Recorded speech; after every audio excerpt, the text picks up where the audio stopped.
Good day, Ma'am and Sir. I am Marilu Pabulayan Magnayi. I am 52 years old and I have two kids. I've been in two countries, which is Saudi Arabia and Hong Kong. In Saudi Arabia, I took care of five children, and in Hong Kong, I took care of two elderly.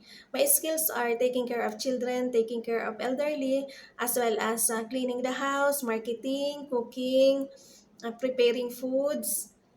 My personality is humble, honest, responsible, trustworthy, and obey all the rules of the from the employer.